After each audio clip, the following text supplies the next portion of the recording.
Salam, axşamınız xeyir olsun. Gündən mühüm xəbər toplusu ilə qarşınızdayıq. Diqqətiniz bizdə olsun. Əvvəlcə əsas xəbər başlıqlarına qısaca nəzər sesindən danışdı. İndi isə daha ətraflı. Ötən gün Təbrizin traktor komandasının ilk baş məşqçisi İsmail Haşimi dünyasını dəyişib. Bu haqda Təbriz mediası məlumat yayıb. 1937-ci ildə Təbrizdə anadan olan İsmail Haşimi 1954-cü ildə futbola başlayıb. Traktor komandasının qurulmasından əvvəl Təbrizin Tac və Şahin komandalarında çıxış edib. 1970-ci ildə traktor komandası qurulub və İsmail Haşimi komandanın ilk baş məşqçisi seçilib. O qısa müddət ərzində Təbriz təmsilçisini İranda ən güclü komandalar səviyyəsinə qaldırıb. Haşimi sonrakı illərdə Təbrizin bir neçə komandasına da baş məşqçilik edib. Davam edirik. Nir şəhərində dərs ilinin əvvəlində tələbələrə hədiyyə olaraq türkçə kitablar paylanılıb. Azərbaycan Milli Hərəkatının fəalları dünən 2025-ci il sentyabrın 22-sində yeni dərs ilinin başlanması və məktəblərin açılması ilə bağlı ölkənin təhsil sisteminin təkdilli olmasına etiraz olaraq Ərdəbil əyalətinin Nir şəhərində Azərbaycanlı uşaqlar arasında yüzlərlə türkçə uşaq kitabı paylayıblar. Kitablarda əsasən dil təhsili və türk uşaq hekayələri yer alıb və kitabların paylanması zamanı uşaqlara və onların valideynlərinə dil hüquqları, ana dilində təhsilin faydaları haqqında məlumat verilib. İran Respublikası hökuməti bu coğrafiyada yaşayan xalqların bütün maddi və mənəvi haqlarına məhəl qoymur. Türk, ərəb, bəluç, türkmən və başqa millətlər Pəhləvi rejimindən bəri illərdir ki, İran mərkəzi hökumətinin mərkəzi və şovinist siyasəti ilə mübarizə aparır. İranda yaşayan türklər öz ana dilində təhsil almaq, öz ana dilində milli qəzet və televiziyaya sahib olmaq kimi bir çox əsas hüquqlardan məhrumdular. Buna görə də vətəndaş fəalları tərəfindən uşaqların təhsili ilə bağlı günlərdə türkçə kitabların paylanması, ana dilinin qorunub saxlanılması və yaşadılmasında kiçik də olsa təsirli ola biləcək üsullardan biridir.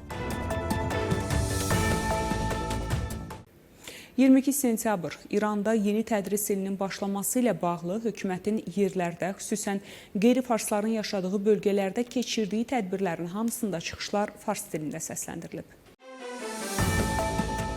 Seçki qabağı qeyri-fars xalqların dilləri ilə bağlı vədlər verən İran prezidenti Məsud Pezeşkanın əvvəlki vədlərini yada salmaması, əvvəlkilərdən fərqli olaraq bircə beyt türkçə şeir oxumaması xüsusilə diqqət çəkib. Bu, Azərbaycanlı seçicilərin daha çox narahatlıq və narazılığı ilə qarşılanıb. Hökumət rəsmiləri ilə yanaşı Tehran rejiminə iki alternativ siyasi cərəyan Rıza Pəhləvinin başçılıq etdiyi Şahçılar və İran Xalq Mücahidləri Təşkilatı da məsələyə fərqli münasibət göstərməyib. Pəhləviçilər ümumiyyətlə yeni tədris ili ilə bağlı bəyanat verməyib. İran Xalq Mücahidləri Təşkilatının lideri Məryəm Rəcəvi isə qeyri-fars dillərlə bağlı İran rəsmilərinin yanaşmasına oxşar bəyanatla çıxış edib. Hakim rejimin devrilməsini qarşısına məqsəd qoyan adı çəkilən iki siyasi cərəyanın qeyri-fars xalqlarının milli mədəni hüquqlarına qarşı laqeyd münasibətləri onların bugünə kimi qələbə qazana bilməmələri üçün əhəmiyyətli amillərdən biridir. Ona görə ki, ölkədə yaşayan qeyri-fars xalqların, xüsusilə Azərbaycanlıların əhəmiyyətli hissəsi milli mədəni hüquqlarına laqeyd münasibətə görə hakimiyyətlə adı çəkilən siyasi cərəyanlar arasında ciddi fərq görmür. Tehran rejiminin müxaliflərinin bu yanaşması isə dolayı yolla hakim rejimin ömrünün uzanmasına, İran əhalisinin əksəriyyətini təşkil verən qeyri-farsların alternativlərə şübhə ilə yanaşmalarına səbəb olur.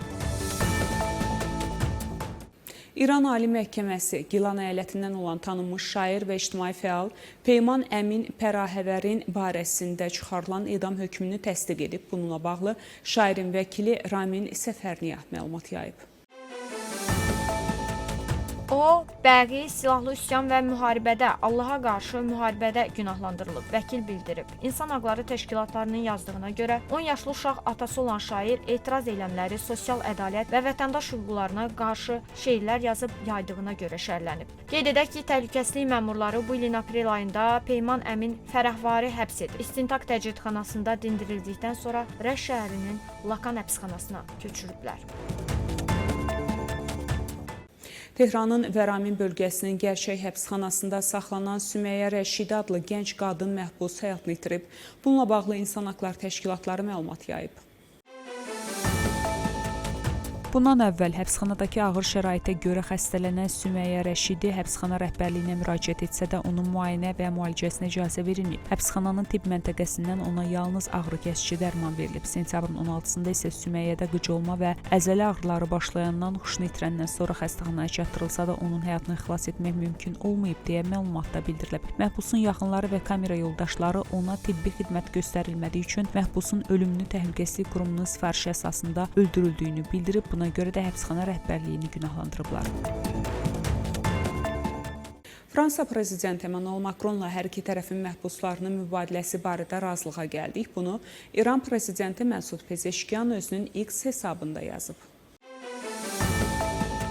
Görüşdə Avropanın narahatlıqlarını aradan qaldırmaq və İranın maraqlarını təmin etmək həll yolu ilə bağlı fikirləri açıq şəkildə ifadə olunub. O, Macronla görüşü haqda yazıb. Pezeşkiyan deyib ki, haqq və insafın riayət olunacağı, hər iki tərəfin maraqlarının qorunacağı təqdirdə qəti həll yolu mümkündür. Fransa prezidenti Macron da BMT Baş Assambleyası çərçivəsində Pezeşkiyanla görüşdən sonra Twitter hesabında məsələ ilə bağlı paylaşım edib. Aydın tələbimi təkrar edirəm. İranda qeyri-insani şəraitdə öz başına saxlanılan dövlət girovları Cecil Köhler, Jacques Paris və Leonard Montrelez dərhal azad edilməlidir. Fransa heç bir övladının taleyinə biganə qalmayacaq. Fransa prezidenti həmçinin tətik mexanizminin işə salınmasına işarə edərək yazıb ki, hələ də razılığa gəlmək imkanı var. Ancaq İran Respublikasının Avropa ölkələrinin qanuni şərtlərinə cavab verməsi üçün cəmi bir neçə saat qalıb. Qeyd edək ki, hazırda 4 Fransalı İran həbsxanalarında saxlanılır. Onlardan ikisi İsrailə casusluqda günahlandırılıb. Rəsmi Paris, İranda həbsdə olan vətəndaşlarının Tehran hökuməti tərəfindən girov götürüldüyünü bildirib. Avropalı diplomatların sözlərinə görə İran xarici vətəndaşları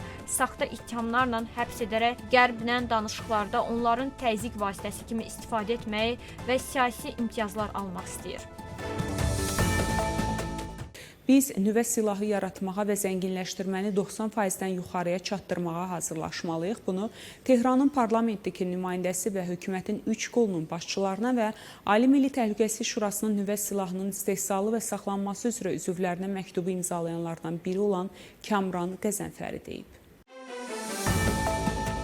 Doğrudur, Əli Xameneyinin ilkin fərmanına əsasən biz kütləvi qırğın silahlarından istifadə etmirik və onu haram hesab edirik. Lakin ikinci dərəcəli fərmana görə xalqımızın həyatı və sistemimizin mövcudluğu təhlükə altındadırsa, bu silahlardan istifadə etməliyik. İndi bunun üçün texniki və sənaye biliklərimiz var. Zənginləşdirməyimizi 90% və 90%-dən yuxarıya çatdırmalıyıq. Bunun üçün lazımi material və yanacağı hazırlamalıyıq, deyə o bildirib. Tətik mexanizminin tətbiqindən sonra İranın neft ixracatı əsas marşrut üzrə davam etsə də, satış xərclərinin artması nəticəsində ölkənin gəlirləri azalacaq. Bu barədə İran parlamentinin Enerji Komissiyasının sədr müavini Məhəmməd Bəhrami Seyfabad məlumat verib. İranda tətik mexanizminin tətbiqindən sonra neft ixracında ciddi dəyişikliklər gözlənilir. Bu barədə İran parlamentinin Enerji Komissiyası sədr müavini Məhəmməd Bəhrami Seyfabad rəsmi açıqlama verib. Onun sözlərinə görə ixrac marşrutları hələlik açıq qalsa da, satış xərclərinin artması səbəbindən ölkənin neft gəlirlərində azalma qaçılmaz olacaq. İxracatda gündəlik 400 min barel azalma olacaq. Kiçik alıcılar və vasitəçilər artıq bu prosesdən kənarda qalacaq deyə Seyfabad bildirib. Rəsmilər bu vəziyyətin İranın neft sektoruna və dövlət büdcəsinə mənfi təsir göstərəcəyini bildirirlər. Gəlir itkisi fonunda iqtisadi təzyiqlərin daha da artacağı gözlənilir. Hazırda İranın neft ixracatı əsasən məhdud sayda marşrutla həyata keçirilir və bu məhdudiyyətlər satışın daha başa gəlməsinə səbəb olur. Yeni şəraitdə yalnız böyük alıcılarla birbaşa əməkdaşlıq mümkün olacaq ki, bu da İranın bazar payının daralması ilə nəticələnə bilər. Davam edirik. Azərbaycan Respublikası Baş nazirinin müavini Şahin Mustafayevin rəhbərlik etdiyi nümayəndə heyəti İrana səfəri çərçivəsində Bəndər Abbas şəhərində yerləşən Şimal-Cənub nəqliyyat dəhlizinin vacib tərkib hissəsi olan limana baş çəkiblər. Bu barədə Nazirlər Kabinetinin mətbuat xidmətindən məlumat verilib. Nümayəndə heyəti limana baxış keçirmiş və onun infrastrukturu ilə tanış olub. İranın Yol və Şəhərsalma Nazirinin müavini Səid Rəsuli liman haqqında geniş təqdimat verib və onun fəaliyyəti haqqında ətraflı məlumat təqdim edib. Görüş zamanı mümkün əməkdaşlıq imkanları ətrafında müzakirələr aparılıb. Bəndər Abbas şəhərinə səfəri zamanı baş nazirin müavini Şahin Mustafayevlə Hörmüzqan əyalətinin valisi Məhəmməd Aşuri Tazini arasında görüş keçirilib və əməkdaşlıq imkanları ətrafında fikir mübadiləsi aparılıb. Ermənistan Ədliyyə Naziri Sırbuyu Qalyan İranlı həmkarı Əmin Hüseyn Rəhiminin başçılıq etdiyi nümayəndə heyətini qəbul edib. Bu barədə Ermənistan Ədliyyə Nazirliyi məlumat yayıb. Qalyan iki ölkə arasında səmərəli əməkdaşlığı yüksək qiymətləndirib. Rəhimi öz növbəsində İran və Ermənistan Ədliyyə Nazirlikləri arasında əməkdaşlığın dərinləşdirilməsinin vacibliyini vurğulayıb. Regional gündəliyin müzakirəsi kontekstində İranın Ədliyyə Naziri qeyd edib ki, Tehran Ermənistan və Azərbaycan arasında davam edən sülh prosesini dəstəkləyir. Tərəflər həmçinin Ermənistan Ədliyyə Nazirliyi ilə İran Ədliyyə Nazirliyi arasında texniki əməkdaşlıq haqqında anlaşma memorandumu imzalayıblar. Ermənistanın baş naziri Nikol Paşinyan Rusiya Federasiyasına işgüzar səfərə yola düşüb. Bu haqda Ermənistan mediası məlumat yayıb. Paşinyan sentyabrın 25-də Rusiyanın paytaxtı Moskvada keçiriləcək Beynəlxalq Nüvə Həftəsi adlı beynəlxalq konfransda iştirak edəcək. Səfər çərçivəsində Nikol Paşinyanın müxtəlif rəsmi görüşlər keçirilməsi və enerji sahəsində əməkdaşlıq məsələlərinin müzakirə olunması gözlənilir. Qeyd edək ki, Beynəlxalq Nüvə Həftəsi konfransı nüvə energetikası, təhlükəsizlik və innovasiyalar sahəsində beynəlxalq əməkdaşlıq üçün önəmli platformalardan biri hesab olunur. Amerika dövlət katibi Marco Rubio Ermənistan və Azərbaycanı davamlı sülh yoluna çıxarmaqda Amerika prezidenti Donald Trumpın nailiyyətinin əhəmiyyətini vurğulayıb. Bu barədə Amerika Dövlət Departamentinin Rubio'nun təşkil etdiyi transatlantik şam yeməyi ilə bağlı bəyanatında qeyd edilib. Dövlət katibi sülhün qorunması və rifahın əldə edilməsi üçün transatlantik tərəfdaşlığın əhəmiyyətini, NATO-ya üzv dövlətlərin çəkindirməni gücləndirmək üçün müdafiə xərclərini artırmaqla bağlı tarixi öhdəliyini və Rusiya-Ukrayna müharibəsinə son qoymaq üçün diplomatik əməkdaşlığın davam etdirilməsinin vacibliyini vurğulayıb. Rubio həmçinin Çinin bədxassəli təsirinə qarşı durmağın vacibliyini qeyd edib. Yaxın Şərqdə sabitliyə nail olmaq üçün birgə əməkdaşlıq, o cümlədən İranın heç vaxt nüvə silahı inkişaf etdirməməsi və ya əldə etməməsini təmin etmək, Ermənistan və Azərbaycanı davamlı sülh yoluna çıxartmaqda Amerika prezidentinin nailiyyətindən bəhs edib. Qeyd edək ki, dövlət katibi Marco Rubio, Avropa İttifaqı və NATO-ya üzv ölkələrin xarici işlər nazirləri, NATO-nun baş katibi Mark Rutte, Avropa İttifaqının ali nümayəndəsi Kaja Kallas, Azərbaycan, Ermənistan, İsveçrə və Ukraynanın xarici işlər nazirləri ilə 2025-ci il transatlantik şam yeməyinə ev sahibliyi edib. Türkiyə Milli Müdafiə Nazirliyi 2-ci Qarabağ müharibəsi şəhidlərinin xatirəsini yad edib. Bu barədə Nazirliyin mətbuat katibi Zeki Aktürk bugün keçirilən brifinqdə bildirib. Qəhrəman Azərbaycan ordusunun işğal altındakı torpaqlarını azad etmək məqsədi ilə başladığı və 44 gün davam edən Vətən müharibəsinin 5-ci il dönümü 27 sentyabr anım günü ilə bağlı Azərbaycanın müstəqilliyi və ərazi bütövlüyü uğrunda canını fəda edən əziz şəhidlərimizə rəhmət və minnətlə yad edirik. Qəhrəman qazilərimizə təşəkkür edirik deyə o vurğulayıb. 2014-cü ildən Türkiyə Rusiyanın Ukrayna Krımını qanunsuz işğalını tanımır. Bunu Türkiyənin Müdafiə Naziri Yaşar Gülər BMT-nin New Yorkdakı mənzil qərargahında ilk dəfə keçirilən Beynəlxalq Krım platformasının 5-ci sammiti zamanı deyib. Bizim üçün Krım Ukraynada ədalətli və davamlı sülhə nail olmaq cəhdindən ayrılmaz deyil. Krım tatarları uzun müddət Ukraynanın ayrılmaz hissəsi olub, sülh və sabitliyə töhfə verirlər.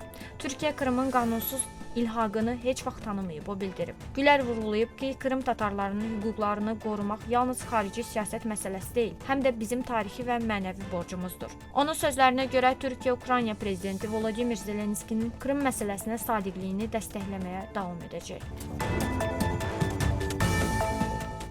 Amerika prezidenti Donald Trump Rusiyanın Ukraynadakı enerji infrastrukturlarına hücum edəcəyi təqdirdə Rusiyaya cavab zərbələrinin endirilməsinə razılıq verib. Bunu Ukrayna prezidenti Volodimir Zelenski X sosial müsahibəsində deyib. Onun sözlərinə görə cavab zərbələri Rusiyanın enerji təsisatlarına və silah istehsalı zavodlarına qarşı həyata keçiriləcək. Zelenski Amerikadan əlavə uzaq mənzilli raketlərin alınacağı təqdirdə onların istifadə ediləcəyini əlavə edib. Polşa, NATO və Avropa İttifaqına razılığı olmadan Ukrayna üzərində Rusiyanın pilotsuz uçuş aparatlarını vurmaq istəyir. Bu barədə Euroaktiv məlumat yayıb. Məlumata görə Varşava 2022-ci ildə qəbul edilmiş qanunla əlindən alınmış sürətli reaksiya hüquqlarını geri qaytarmaq məqsədi ilə Polşanın xaricdə hərbi birləşmələri haqqında qanununda dəyişiklik edilməsini planlaşdırır. Bu dəyişikliklər Polşa qüvvələrinə Ukrayna üzərində Rusiyaya məxsus uçan obyektləri, məsələn, dronları NATO və ya Avropa İttifaqının əvvəlcədən razılığı olmadan vurmaq imkanı verəcək. Belə hörmətli tamaşaçılar, bugünə çatdıracağım əsas xəbərlər bunlar idi. Görüşmək ümidi ilə salamat qalın.